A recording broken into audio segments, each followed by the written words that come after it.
নমস্কার বন্ধুরা, চলো নতুন একটা ভিডিওতে। বন্ধুরা, আজকে যাচ্ছে দক্ষিণেশ্বর মন্দির। তো তোমরা কীভাবে যাবে দক্ষিণেশ্বর মন্দির, তো আজকে ভিডিও ফুল ওয়াচ করে তোমরা বুঝে যেতে পারবে দক্ষিণেশ্বর মন্দির। বন্ধুরা, আমরা পার্ট 1 পার্ট 2 করে তোমাদের দেখাবো কীভাবে তোমার দক্ষিণেশ্বর মন্দির যাবে। তো ফাইনালি চলেছিলাম খানাকুল রেল স্টেশনে। এখান থেকে ধরবো আমরা বিশ্বভারতী রেল ফার্স্ট প্যাসেঞ্জার। এখানে আমার ভাড়া নিয়েছে 30 টাকা। তো আমরা যাবো হচ্ছে রেল স্টেশন বর্ধমান। তো আমার মেন স্টেশন ধরছে হচ্ছে বর্ধমান। ফাইনালি আমরা চলে আসলাম বর্ধমান রেল স্টেশনে। এখান থেকে আমার ডাইরেক্ট হাওড়া লোকাল ট্রেনটা পেয়ে গেছি। তো বর্ধমান থেকে পুরো হাওড়া। তো আমরা যাব হচ্ছে বালি। তো আমার লাস্ট স্টেশন হচ্ছে বালি। তো আমার ফাইনালি চলে আসলাম বালি রেল স্টেশনে।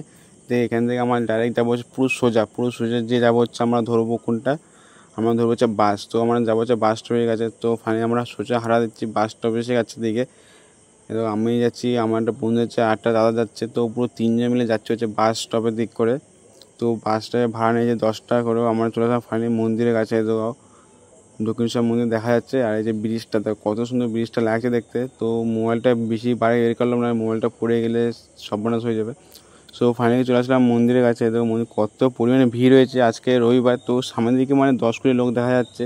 আর মন্দিরে পুরো প্রবেশ ভিতরটা পুরো একদম অনেক ভিড়, অনেক ধারণা বাইরে। তো ভিডিওটা এদিকে ছিল। পার্ট 2 খুব তাড়াতাড়ি আসছে। লাইক কমেন্ট শেয়ার সাবস্ক্রাইব করো অবশ্যই।